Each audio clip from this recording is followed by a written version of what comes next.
Bonjour à toutes et à tous, bienvenue sur le plateau de la Web TV de Sainte-Marguerite. Nous accueillons aujourd'hui Roland Bedel, maire de la commune, ainsi que le premier adjoint André Boulongeau.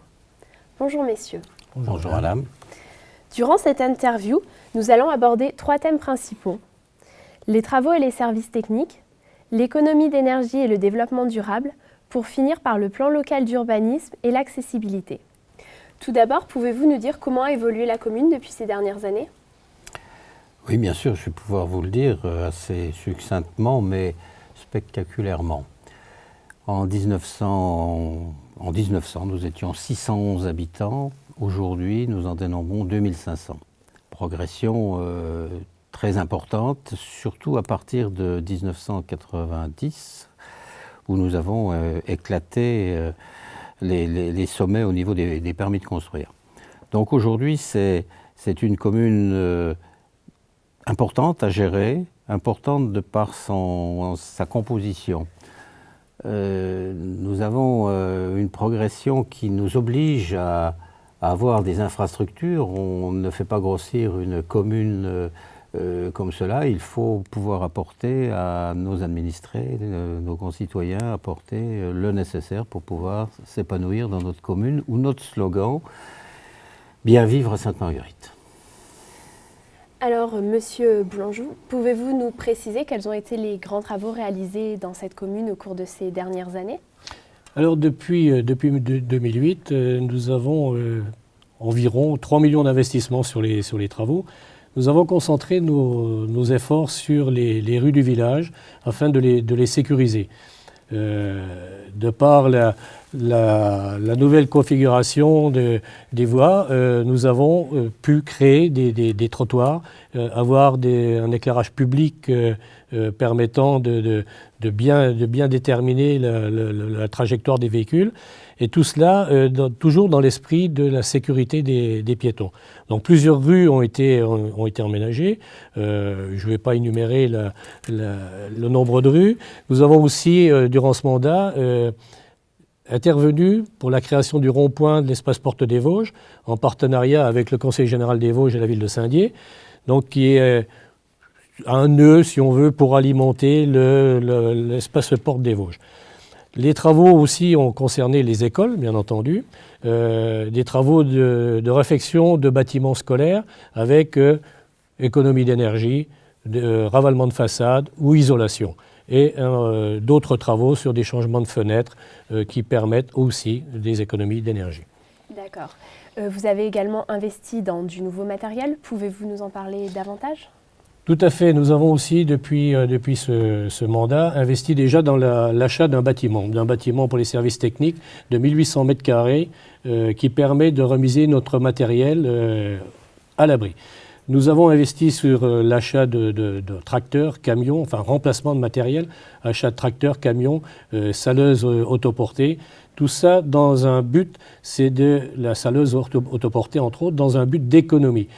Cette saleuse autoportée nous permet de gérer au mieux le grammage de sel et à titre indicatif, on est en moyenne entre 70 et 80 tonnes de sel par an déversées. Donc plus on peut économiser, meilleur c'est pour la planète bien entendu et aussi pour le portefeuille. D'accord, donc vous avez déjà réalisé de nombreux travaux, mais pouvez-vous nous expliquer quels sont vos projets pour l'avenir ? Alors les projets pour l'avenir, aujourd'hui nous essayons de rester sereins devant les difficultés que l'on nous annonce. Une collectivité ne peut pas se permettre n'importe quoi. Elle travaille avec l'argent du contribuable et je suis sûr, il faut rester très proche du contribuable pour ne pas l'étrangler, si je peux me permettre. Donc aujourd'hui, nos infrastructures ont nettement été améliorées depuis 1982, mais principalement à partir de 1998, où nous avons en fait mis en place des infrastructures sportives principalement, puisque nous avons une trentaine d'associations qui aujourd'hui ont besoin de locaux, ont besoin d'espace, ont besoin d'éléments pour pouvoir s'exprimer. Donc c'était notre volonté Et dans ce qui est à venir, aujourd'hui nous sommes très bien équipés, mais nous avons un manque au niveau d'une salle polyvalente qui nous permettrait de faire des réceptions, de faire des petits spectacles, des choses de ce genre. Et c'est dans ce but-là que nous allons investir. Mais gentiment, mais sûrement. C'est très bien. Parlons maintenant d'économie d'énergie et de développement durable. Donc, comme vous l'avez un peu précisé tout à l'heure, ces travaux se placent dans une démarche respectueuse dans l'environnement. Donc, pourquoi cette volonté-là et qu'est-ce qui a été mis en place pour limiter les dépenses énergétiques dans la commune de Sainte-Marguerite? Alors, dans les différents bâtiments, la facture est conséquente, facture de chauffage, facture d'énergie entre autres.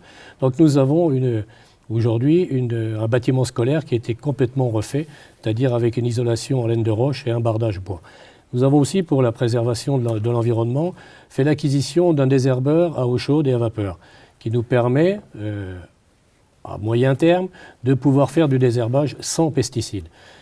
C'est une volonté de la municipalité d'aller dans ce sens-là. Nous avons aussi équipé les 8 secteurs d'éclairage public qui sont très gourmands en énergie, c'est-à-dire les rues principales de réducteurs d'énergie. Nous baissons l'intensité lumineuse aux environs de 22 heures. Nous baissons de 220 volts à 180 volts. D'accord, très bien. Donc, par ailleurs, la commune est équipée d'un plan local d'urbanisme. Donc, pouvez-vous nous expliquer en quoi ça consiste dans la ville de Sainte-Marguerite? Écoutez, le PLU, comme on a tendance à l'appeler, succède au POS, plan d'occupation des sols. C'est une étude très précise et très longue à réaliser. Une étude de genre dure 3 ans et demi. Et ça a été commencé donc il y a 3 bonnes années. Et nous avons donc entériné le plan local d'urbanisme le 1er mars. Pourquoi un plan d'urbanisme? Nous avons dans la commune de Sainte-Marguerite, c'est assez paradoxal pour 2500 habitants, où nous avons encore 2 agriculteurs exploitants.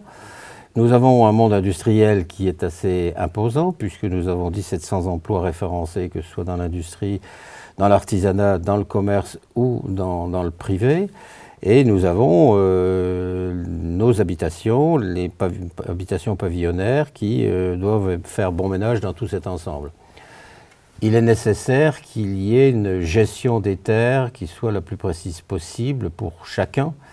C'est assez difficile à harmoniser, mais bon, nous y arrivons, nous essayons d'y mettre les meilleurs éléments pour ne pas pénaliser l'un par rapport à l'autre.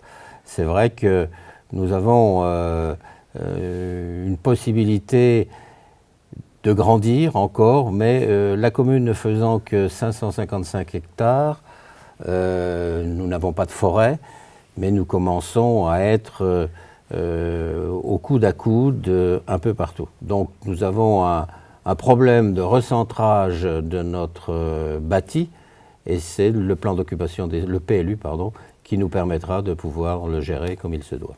D'accord. Et donc, pour finir cet entretien, quelles structures ont été mises en place pour faciliter la vie et l'accessibilité des lieux aux personnes souffrant d'un handicap physique dans la commune? Là, vous avez le spécialiste. Alors, la commune de Sainte-Marguerite était un petit peu précurseur en la matière, puisque il y a quelques années, nous avons décidé de construire une rampe d'accès pour la mairie, rampe d'accès réservée aux handicapés moteurs ou en fauteuil roulant. Cette rampe d'accès permet l'accès justement au bureau d'accueil et à la salle de conseil municipale. Nous avons, par l'intermédiaire de la communauté de communes de la Fave et de la Meurthe, dont nous faisons partie, fait une étude d'un plan d'accessibilité. Ce plan d'accessibilité va être rendu le 6 mars et nous allons déterminer les priorités qu'il va falloir engager pour se mettre, on va dire, aux normes, qui doit être, je le rappelle, fait pour 2015. Mais ça sera certainement beaucoup plus difficile. Merci messieurs. Au revoir et puis bonne fin de journée. Au revoir madame. Voilà. Donc retrouvez-nous maintenant sur le site internet de Sainte-Marguerite.